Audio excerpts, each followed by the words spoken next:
टल गया। रनवे पर दो विमानों के विंग टकराए। एक बड़ी दुर्घटना घट सकती थी। गनीमत रही कि यह हादसा होते होते टल गया। दिल्ली एयरपोर्ट पर बड़ा हादसा होते होते टला। ये बड़ी जानकारी है इस वक्त की। दिल्ली एयरपोर्ट पर बड़ा हादसा टला। रनवे पर दो विमान के विंग आपस में टकरा गए। तस्वीरें इस वक्त आपके सामने हैं। यही वो दो विमान हैं जिनके विंग्स आपस में टकरा गए। एक बड़ी दुर्घटना घट सकती थी दिल्ली के एयरपोर्ट पर। यह बड़ा हादसा, रनवे पर दो विमान आपस में टकराए।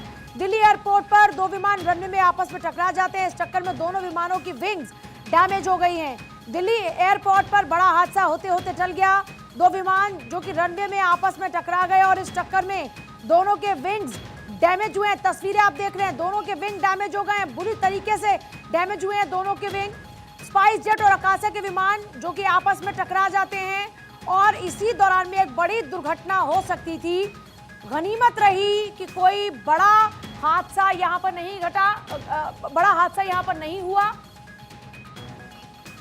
गौरव मेरे साथ हैं। गौरव, और क्या जानकारी मिल रही है इस वक्त?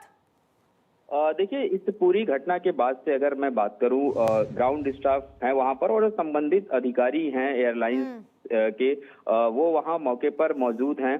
तकरीबन अगर बात करें इस पूरी घटना के बाद से, जो जिन लोगों की फ्लाइट थी, जिनको इस फ्लाइट से यात्रा करना था, यात्रियों को जल्द से जल्द हैदराबाद भेजने के लिए जो वैकल्पिक व्यवस्था है वो फिलहाल की जा रही है। और ये जो नियम जैसे तय है, एयरपोर्ट अथॉरिटी के जो नियम है उनके अनुसार जो एक पूरा प्रोटोकॉल है उसका फिलहाल अभी पालन किया जा रहा है।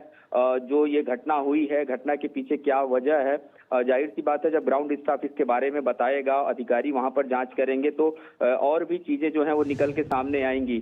शुरुआती जो जानकारी मिल पा रही है उसके अनुसार आकाशा का जो विमान था वो खड़ा हुआ था, यानी कि वो सिर्फ अभी रनवे पे भी नहीं पहुंचा था। जो पार्किंग एरिया है जहां से विमान में यात्री सवार होते हैं उस स्थान पे खड़ा था। तभी दूसरी जो एयरलाइंस का जो विमान था वो उसके संपर्क में आ गया और उसी की वजह से जो पूरी घटना है ये हुई है। हालांकि जो क्रू हैं उनको सुरक्षित उतार लिया गया है। और अगर बात करें दिल्ली से हैदराबाद जाने वाली जो आकाशा की फ्लाइट है, फ्लाइट संख्या मैं आपको बता दूं PQ 1406 को वापस इसीलिए लौटना पड़ा है और उसके स्थान पर जो वैकल्पिक व्यवस्था है लोगों को भेजने की वो की जा रही है। और आप देखिए कि जो विंग्स की हम बात करते हैं, जब एक विमान रनवे की तरफ बढ़ता है तो बाकायदे जो ग्राउंड स्टाफ होता है पहले वो सुनिश्चित करता है कि उस रनवे के बगल में जो पार्किंग स्पेस है कितना वहां पर जगह स्थान जो है वो खाली है, क्या विमान को उस पार्किंग स्पेस से निकाल के रनवे की तरफ ले जाने में कोई दिक्कत तो नहीं आएगी।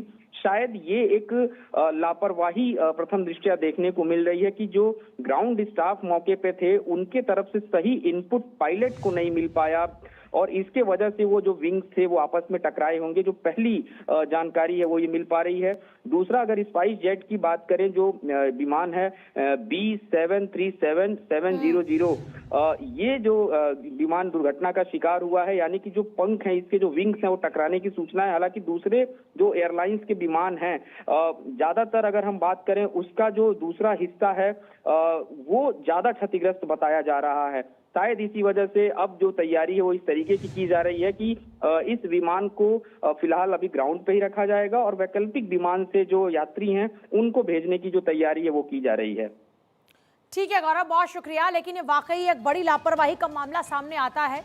लोगों की जान जोखिम में यहाँ पर इस लापरवाही के कारण डाल दी गई।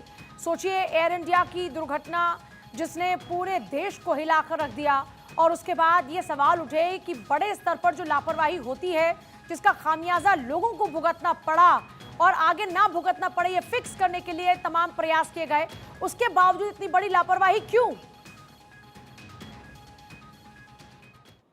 और गोरखपुर में आधुनिक सुरक्षा भवनों का उद्घाटन CM योगी ने